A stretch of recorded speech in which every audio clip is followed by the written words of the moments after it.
Vamos começar falando das tragédias, das chuvas lá no Rio Grande do Sul, lá no começo do ano. O ano de 2024 já começou com expectativas em alta para a realização do encontro do G20 no Rio de Janeiro. E desde então, já era esperado que as pautas climáticas estivessem entre os focos dos debates. Mas meses antes dessa reunião, veio essa tragédia que invadiu o noticiário brasileiro.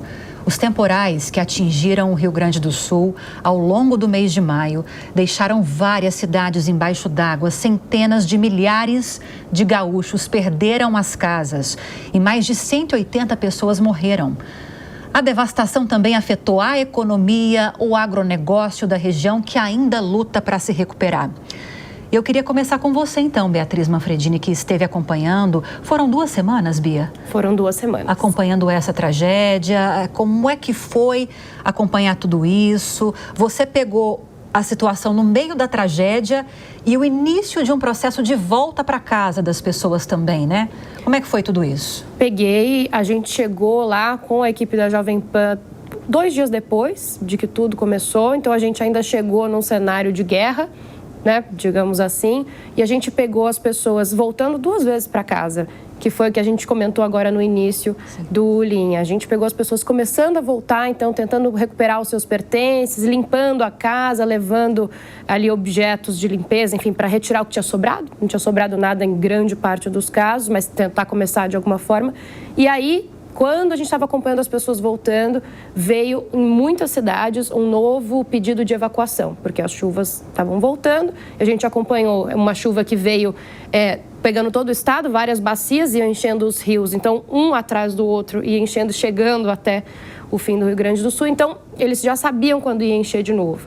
O Rio Guaíba, lá em Porto Alegre, que tinha baixado, voltou a subir acima de 5 metros naquela época. Então, a gente pegou também as pessoas nesse retorno da evacuação, que foi muito difícil, porque acho que foi a sensação para as pessoas de como perder a casa por uma segunda vez. E para a gente o esforço da reportagem também foi um esforço que eu nunca tinha feito, já cobri outras tragédias pela Jovem Pan, de São Sebastião, mas eu digo cenário de guerra porque a gente não tinha como se locomover, só de barco, a gente não conseguia no primeiro dia comprar alimento, a gente não tinha lugar para ficar, tudo estava sem luz ou sem água, uma equipe precisa de equipamentos, precisa de tomada minimamente. E eu estou falando da nossa situação, que é uma situação de quem está de passagem, tranquila. Né? Exato. Então... Até as entradas ao vivo que vocês fizeram, nós dependemos da conexão da internet para isso, havia essa dificuldade também, até para trazer informação aqui para a gente em São Paulo. Havia, Lívia, e principalmente nas cidadezinhas. Porto Alegre você ainda conseguia algum sinal, procurava, era difícil. Alguns bairros do centro ficou eu lembro de mais de 6 dias sem luz. A gente não conseguia fazer entrada ao vivo do centro porque não tinha sinal de internet, de celular, que era o que a gente precisava. Mas quando a gente pegava para fazer as cidades, região metropolitana, interior, que a gente fez umas 6 pelo menos, aí era ficar parado naquele fiozinho de internet que conseguia para fazer ao vivo aqui.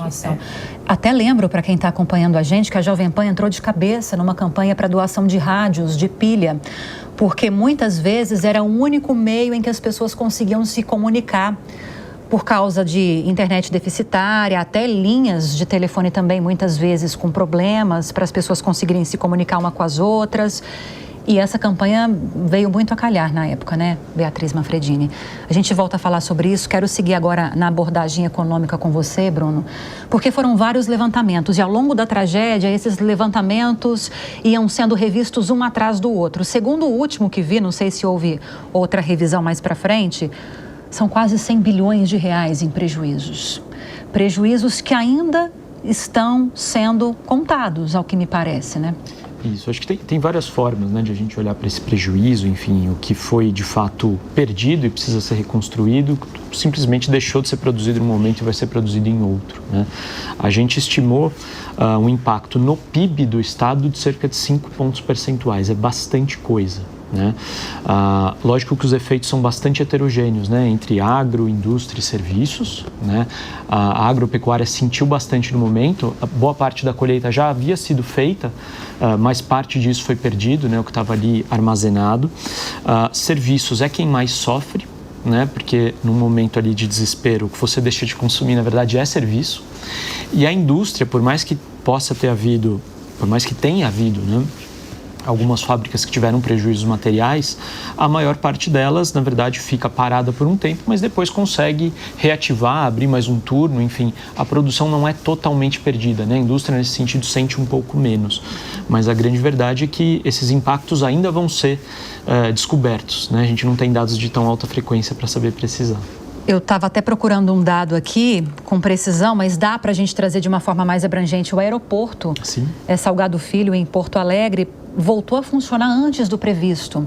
E muitos economistas chegaram a dizer que, apesar do tamanho dos prejuízos, o Estado conseguiu se reerguer antes do previsto também. É claro que é um processo que ainda está acontecendo. O que explica essa recuperação mais rápida do que o esperado, na sua opinião? Olha, acho que passa por vários fatores. Acho que a própria ajuda que o Estado recebeu, né, pode ter acelerado um pouco esse processo. A gente viu muitas famílias já aumentando o seu consumo de material de construção, por exemplo, né? Ou seja, essa reconstrução materialmente ela está acontecendo. Então, passa muito pela decisão das pessoas, dos governantes. Então, e óbvio que também é algo muito difícil de se estimar no momento da ocorrência, né? Quanto tempo vai demorar? As estimativas são realmente achismo, né? Acho que não tem nada muito mais científico do que isso. E que bom que foi antes do previsto, né? Certamente. Túlio, eu tenho outras questões para levantar com você, mas eu queria continuar nessa discussão, que foi essa força-tarefa entre governos para ajudar nesse processo de recuperação. Funcionou bem, na sua opinião?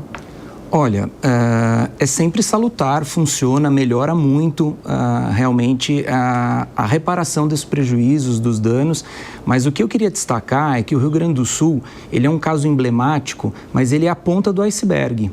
Porque, na verdade, nós estamos terminando o ano falando sobre qualidade do gasto público, né? Preocupação com o corte de gastos, etc. Então, o que me sobressalta nessa questão é a seguinte: será que o Estado faz um trabalho preventivo? Será que existem investimentos em prevenção, em inovação, em infraestrutura? Porque, veja, essa crise que aconteceu no Rio Grande do Sul foi a mais grave, a mais devastadora, mas ela não é a única, ela acontece no Brasil inteiro. Vamos lembrar anos atrás em São Paulo, com a seca, a crise hídrica, né? Depois que aconteceu o problema, então aí o governo correu aqui em São Paulo para fazer investimentos, para poder aumentar os seus reservatórios. O que acontece com as chuvas de janeiro nas cidades aqui no entorno de São Paulo, como Franco da Rocha, no Rio de Janeiro, Angra dos Reis.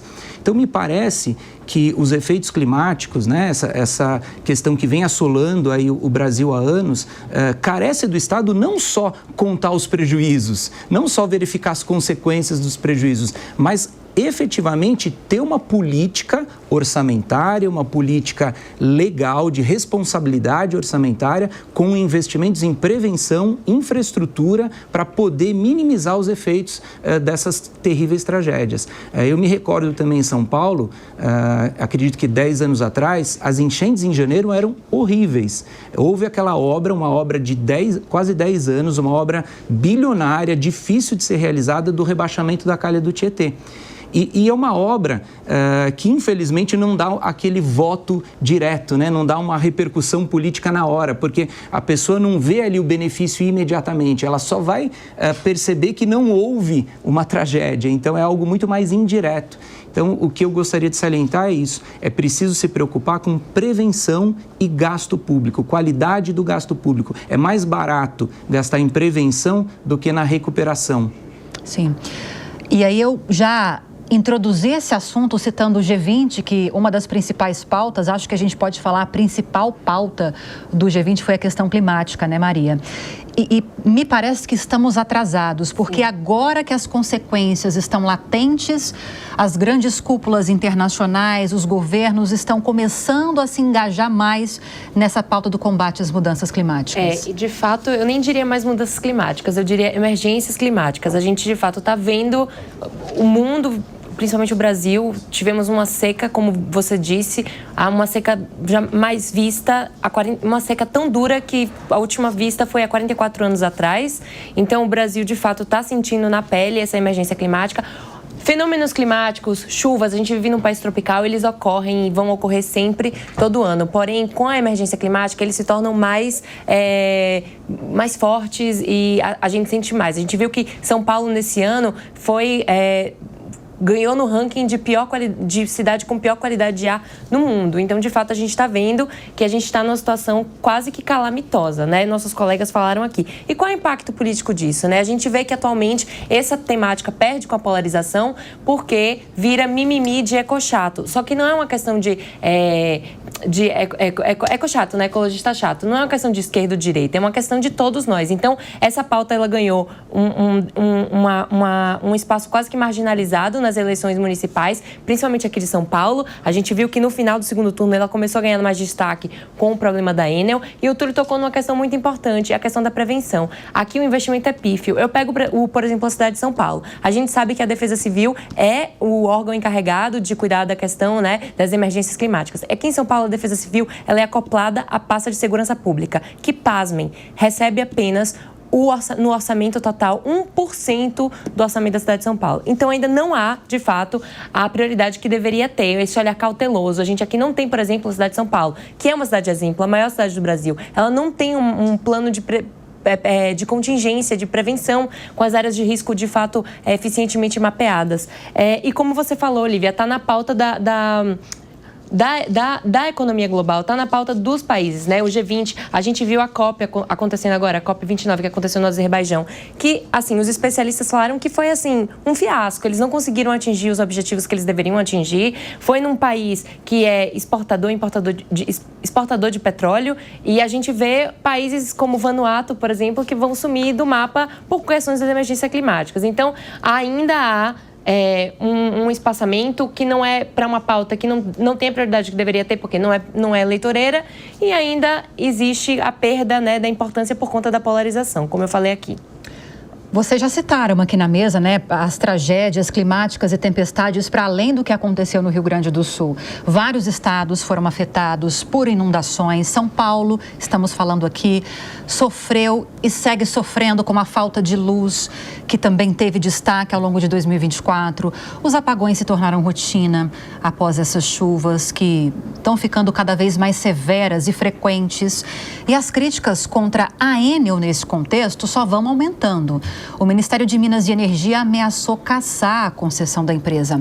Vou voltar para você, Beatriz Manfredini, que também teve um esforço de reportagem para acompanhar aqueles pontos da capital, outras cidades aqui também da região que mais sofreram com a falta de energia, né? Com a queda de energia. E queda de energia por mais de uma semana, né? Esse ano grande, mais de uma semana, nós tivemos uma por conta aí de chuvas, mas em menos de um ano do que a gente teve no ano passado. Novembro de 2023 foi a primeira, outubro de 2024 foi a segunda, bem no meio das eleições, o que foi relevante. Eu lembro até de uma pesquisa da Datafolha um pouco antes das eleições que citava que um dos 3 principais problemas e pontos colocados pelo cidadão aqui em São Paulo eram as mudanças climáticas. Eles estão se preocupando com isso, e acho que é porque a gente começou a sentir na pele e começou a sentir com frequência. E aqui em São Paulo, esse problema da Enel e essa ameaça de cassar o contrato de concessão, ele acontece. O que a gente ouviu, o que eu ouvi nos bastidores da Prefeitura de São Paulo e do governo, é que houve uma promessa, inclusive, por parte do pessoal da ANEEL, Agência Nacional de Energia Elétrica, de que esse contrato seria cassado, e ainda não aconteceu, porque é uma coisa um pouco traumática, é algo que está caminhando, mas é algo que agora tem uma pressão muito grande do governador e do prefeito, porque causou muita insatisfação popular. Efetivamente, ainda, né, há muito a ser feito. O que mudou efetivamente de lá para cá, e que não são ameaças nesse sentido de vai cassar o contrato ou não vai, é que agora São Paulo tem ali naquela sede do Smart Sampa, que é um programa de monitoramento da cidade, diversas câmeras que acompanham os caminhões da Enel, onde eles estão, e a Enel colocou o sistema deles lá, então a prefeitura está conseguindo acompanhar onde está faltando luz. Lembrando que não estou falando só da capital, né? A Enel abrange, se eu não me engano, pelo menos outras 18 cidades ao redor, e as pessoas estão clamando, porque aí entra na parte dos prejuízos financeiros também. 7 dias sem luz não é só dificuldade em casa, né? É perder geladeira inteira, é perder aparelhos, não conseguir trabalhar, saúde. Nessa parte, me permitam uma parte. Nessa parte das ameaças de romper o contrato, chega a ser até engraçado. Eu, como professor de Direito, falo que para romper um contrato tem que haver um descumprimento. Então, qual é o problema principal da Enel aqui na cidade de São Paulo? É a infraestrutura. será que está previsto no contrato de concessão as obras de infraestrutura, por exemplo, para colocar os fios e cabos embaixo do solo? Não me parece que tenha isso. Então, essa ameaça de agora, vamos romper o contrato, me parece muito mais uma bravata, porque é preciso verificar a efetiva culpa da Enel. É evidente que deve ter muita culpa da Enel nesse processo, a demora na religação, a manutenção que deve ser mal feita, mas para resolver realmente o problema, o que deveria ser feito? Deveria juridicamente fazer um aditivo contratual e realmente prever no contrato essas obras de infraestrutura. Aliás, a concessão inicial já deveria ter sido pautada nessas obras de infraestrutura, né? Com um equilíbrio econômico-financeiro preservado do contrato, mas, de novo, a gente fala depois que o problema acontece. Depois que o problema acontece, vamos cassar a concessão.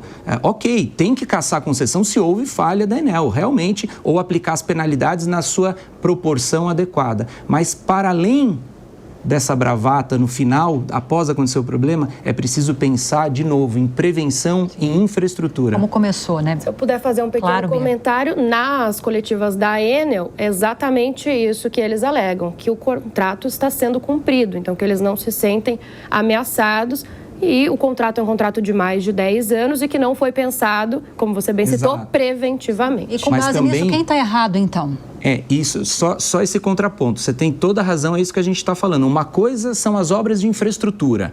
Isso é responsabilidade do poder concedente, prevê no contrato. Agora, outra coisa são as falhas da Enel no tocante a manutenção, no tocante à religação quando tem um problema. Então, acredito que há aí uma cortina de fumaça.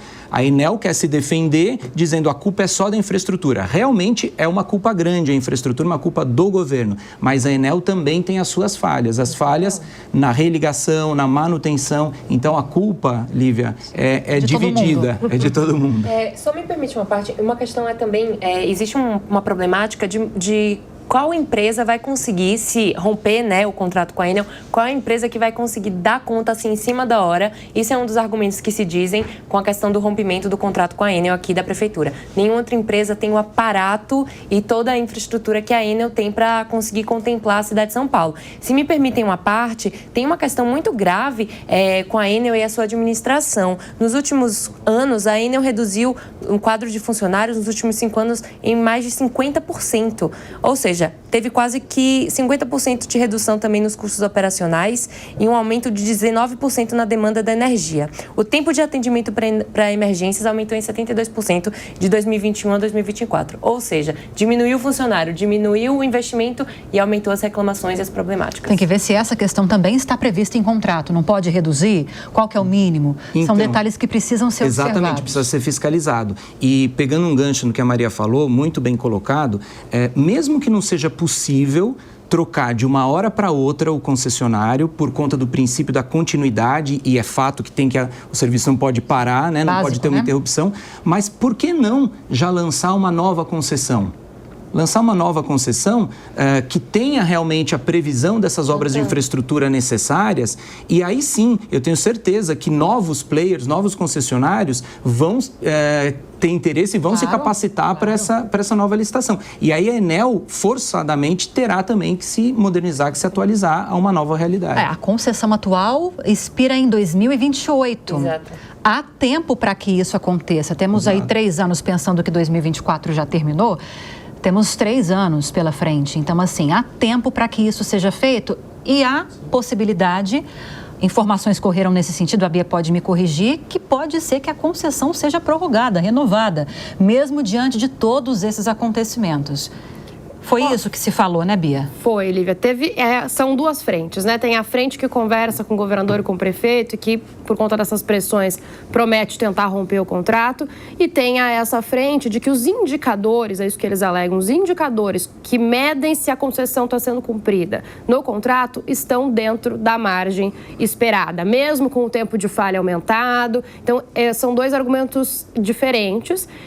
E esses indicadores, por enquanto, estão sendo usados para justificar que o contrato pode continuar e pode até, então, ser prorrogado. Aí agora são pressões políticas. Essa prorrogação que me parece... Porque se o modelo, se não é culpa da Enel, mas o modelo é ruim, por que vai prorrogar o modelo que é ruim? Então renova, faz um outro modelo. Sim. Enquanto isso, um aponta o dedo para o outro, os prejuízos causados à população estão aí latentes, né, Bruno? Sim, o que fica evidente no final das contas é que o contrato talvez não contemple todo o que precisava contemplar. E nesse sentido, o incentivo, a revisão desse contrato tem que partir de fato do governo, né? Enfim, da classe política. É ela que propõe o contrato à concessionária, né? Aos participantes ali de um novo leilão, se for o caso, ou numa renovação. É o governo que tem que trazer esses anseios do público, né, para um novo contrato. E aí rediscutir essa concessão, se vai ser com a mesma empresa, com outra empresa, né? Então, respeitando muito, né, o princípio da continuidade, como o Túlio falou. Do outro lado dessa situação climática estão as queimadas que atingiram o país ao longo do ano. Durante vários dias, o Brasil concentrou 70% dos incêndios da América do Sul. E de acordo com o Ministério do Meio Ambiente, mais de 58% do território do país foi afetado pela seca. De janeiro a outubro, o país teve 275.622 quilômetros quadrados em área queimada.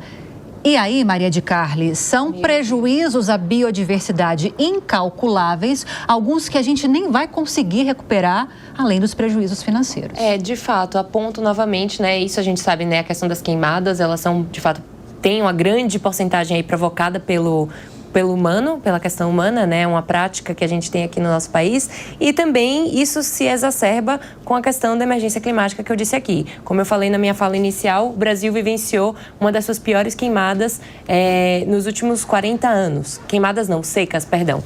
Então, é de fato uma problemática muito grande, porque isso impacta na mesa, gente, na mesa, no preço dos insumos básicos, dos alimentos.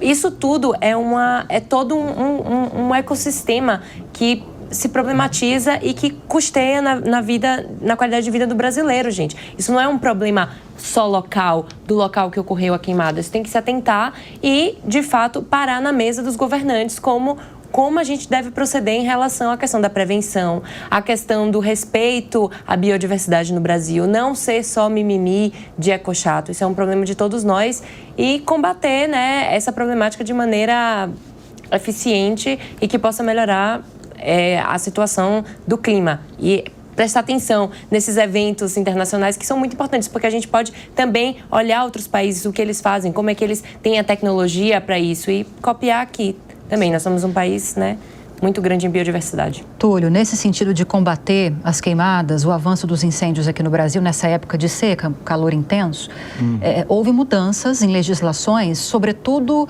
sob a ótica de aumentar, de engrossar as punições para quem coloca fogo nessas áreas.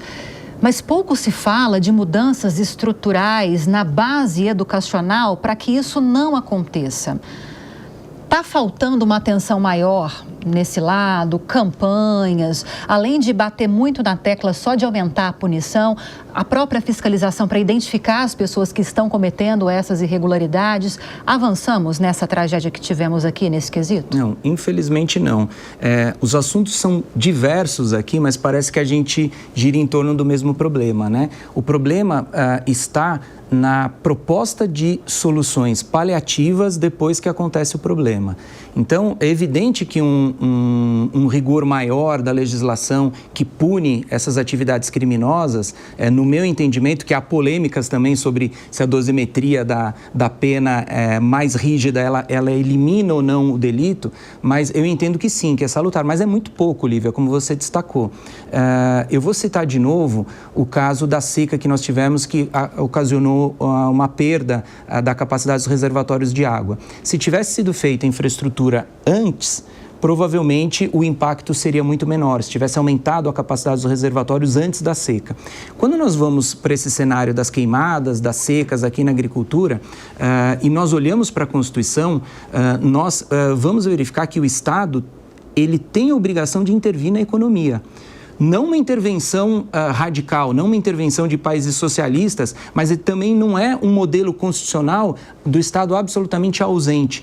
Aonde que o Estado, de forma moderada, deveria intervir na economia? Como incentivador e como apoiador exatamente nas medidas de interesse público. Então, o Estado, vou dar um exemplo prático, concreto. O Brasil é o maior país do mundo com reservas naturais. O Brasil preserva a natureza melhor do que qualquer outro país, né? Se você for para a Alemanha, a França, que as pessoas acreditam que são modelos, as áreas de reserva ambientais são 6%, 4%, enquanto no Brasil é 40%.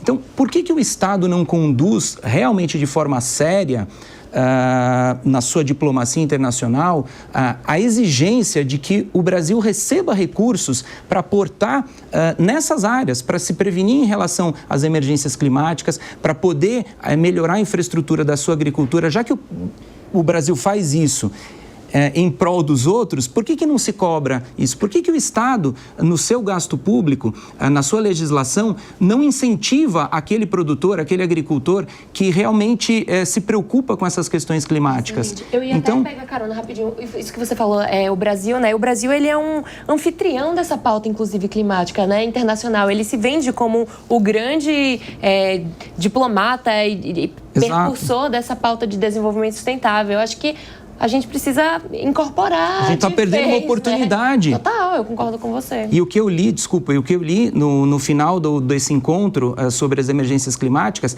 é, assim, uma reclamação geral dos países que necessitavam desses investimentos, dos recursos que virão. Total. Então, esse era o problema. A questão da COP desse ano, a COP 29, se eu não me engano é COP 29, era justamente discutir a questão do financiamento climático, de como tornar a questão da transição climática mais eficiente nos países em desenvolvimento. E isso foi pífio. Acertaram um valor pífio que não chega a ser eficiente para o que precisa ser feito.